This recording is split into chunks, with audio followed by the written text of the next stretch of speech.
এবং ধন্যবাদ। প্রিয় সাতক্ষীরাবাসী, দীর্ঘ 16 বছর স্বৈরাচার আমলে বাংলাদেশের প্রথম কোন জেলা যদি সব থেকে বেশি বিশ্বাসিত অবহেলিত হয়ে থাকে সেটা ছিল সাতক্ষীরার মানুষ। আপনারা কি মনে আছে 2004 সালের সেই আবাসিক বাংলাদেশের কথা? সেদিন খুনি হাসিনার বাহিনীরা পাখির মতন কুড়ি করে আসছিল আমাদের সাতক্ষীরার মানুষকে।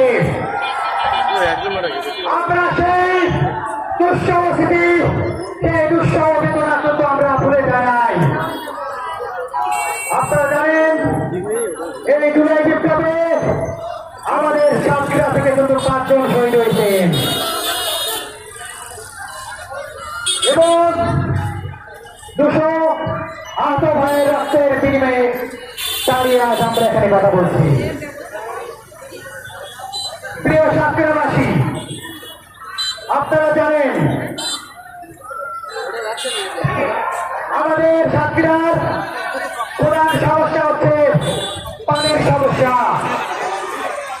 এই পানির সমস্যা আমাদের একসাথে মোকাবেলা করতে হবে।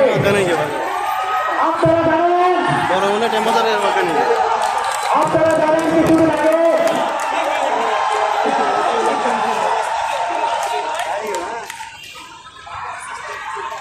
আমরা আছি থাকবো,